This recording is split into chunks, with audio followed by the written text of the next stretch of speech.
सारी संपत्ति और सुख पर आंच पहुंचा सके, पर यह तभी जब आपका अखंड स्मरण चल रहा है।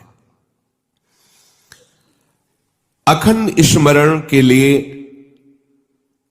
वाचो वेगम, मनसः क्रोध वेगम, हिंसा वेग, मुदरोपस्थ वेगम, एतान वेगान सहते यस्तु विद्वान निंदाचास्य हृदयम नोपहन्यात्। जो विद्वान उपासक वाणी का वेग, मन का वेग, क्रोध का वेग, हिंसा का वेग, भूख का वेग और जनेंद्रिय जनित मैथुन का वेग जो सह जाता है, वही महात्मा निरंतर भजन कर सकता है, वही उपासक निरंतर भजन कर सकता है। नहीं, यही वेग आकर उसके भजन में अंतराय पैदा कर देते हैं। ये वेग वाणी का, मन का, क्रोध का, हिंसा का, उदर का, उपस्थ का यदि आप नहीं सहन करते तो ये आपके भजन में बाधा डाल देंगे, निरंतर भजन नहीं होने देंगे। दूसरा, निरंतर भजन करने में जो प्रभु कह रहे हैं आसीत मत्परः, मेरे परायण होकर भजन करो।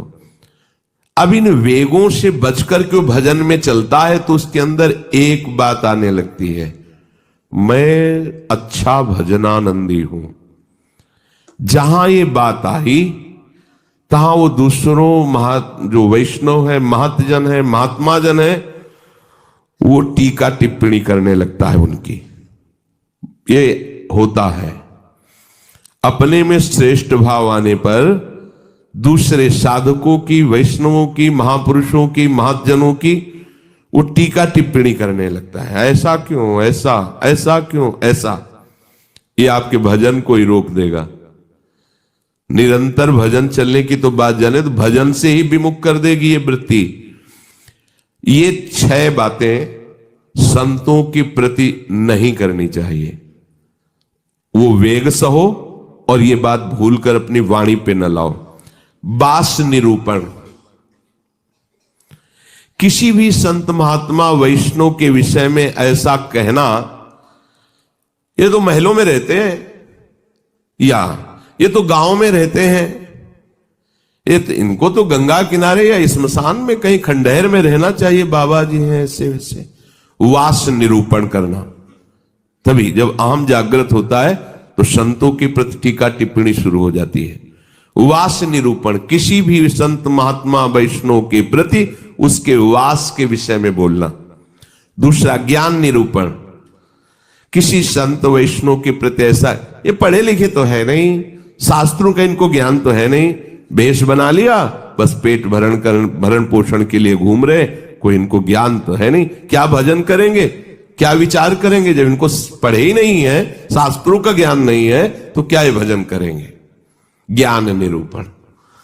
तीसरा, जाति निरूपण, अच्छा ये अमुक जाति के हैं, हाँ तब चाहे जितना बेस रख ले, नीच जाति का तो नीचे जाति का रहेगा ना। ऐसा महान अपराध, ऐसा सोचना, ऐसा बोलना, ऐसा देखना, ये महत अपराध है। और ये हम लोग ध्यान नहीं देते, फिसल जाते हैं। एक बार एक जगह महात्माओं की पंगत लगी हुई थी, तो उसमें एक महात्मा को पंगत लगवाने वाले में जो श्रेष्ठ थे, उन्हें एक थप्पड़ मारा और निकालने लगे। वहां हमको भी सेवा दी गई थी, पत्तल उठाना और पोछा लगाना बाद में। तो परोसाई जब होती थी तो उस समय खड़े रहते थे। तत्काल गए, हमने कहा आपने क्यों थप्पड़ मारा, तो उन्होंने जाति निरूपण किया कि इस जाति का है, तुम नहीं जानते हो, और ये साधुओं की पंगत में बैठा है, उनका आचार्य परंपरा का तिलक लगाए हुए है और भेष धारण किए हुए है। आप आचार्य परंपरा की प्रधानता रखते हैं या जाति की प्रधानता रखते हैं। वो महात्मा अश्रु प्रवाह करने लगे कि क्या मेरे को भगवान का भजन करने का अधिकार नहीं है, क्या मेरे को भगवत प्रसाद पाने का अधिकार नहीं है?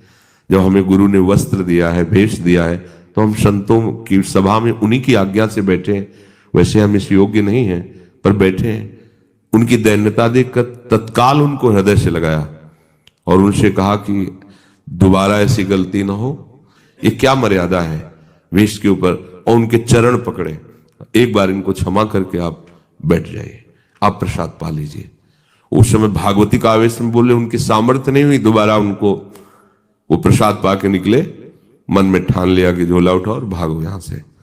नहीं, जहां संत का अपमान हो वहां नहीं टिकना चाहिए। तो भूल हो जाती है। राजसूय यज्ञ में भगवान ब्रह्मा से लेकर के सब ईश्वर कोटि के महापुरुष पधारे थे, जिसमें स्वयं सर्वेश्वर भगवान श्री कृष्ण विराजमान थे।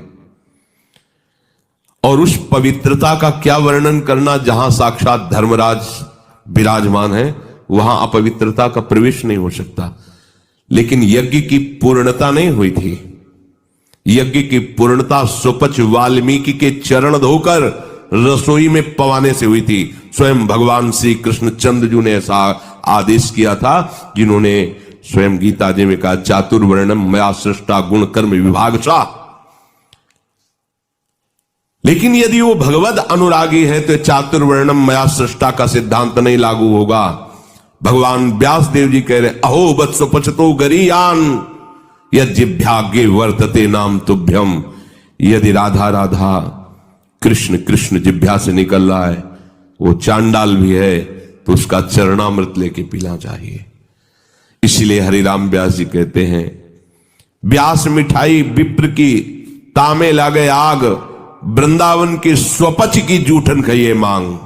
व्यास रसिक तेई बड़े ब्रजते अनत न जाए, वृंदावन की स्वपच लो जूठन मांगे खाएं। ये जाति निरूपण संत के प्रति करना महत अपराध है। और ये जब जाति का अभिमान बना हुआ है तो भगवत दासत्व का अभिमान कैसे आ सकता है? किसी भी मार्ग में हो, आगे चल करके सब लय हो जाता है। ये देहाभिमान के अंतर्गत आता है। देह ही तो जन्मी है जाति में, ये स्वरूपाभिमान थोड़ी है, ये देहाभिमान ही है। इसलिए वैष्णव के सबके एक ही गोत्र है, अच्युत गोत्र। अपने सब रसिकों के एक ही गोत्र है, हरिवंश गोत्र। अगर हम जाति पक्ष में चले जाएंगे तो भगवत पक्ष से हट जाएंगे। तहां जाति कुल नहीं विचार, कौन सुत्तम कौन गंवार, सार भजन हरिवंश को। और या रस मगन मिटे भवत्रास, सुनहु रसिक हरिवंश विलास, श्री हरिवंश गाय।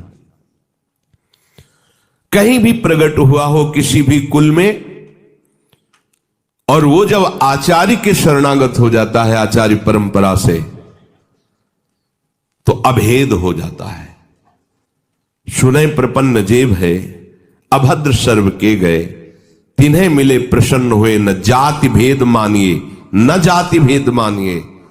उनको देख करके कहना चाहे, सुभाग हमारे अहोभाग्य आपके दर्शन हुए, आप पधारिए, आप विराजिए।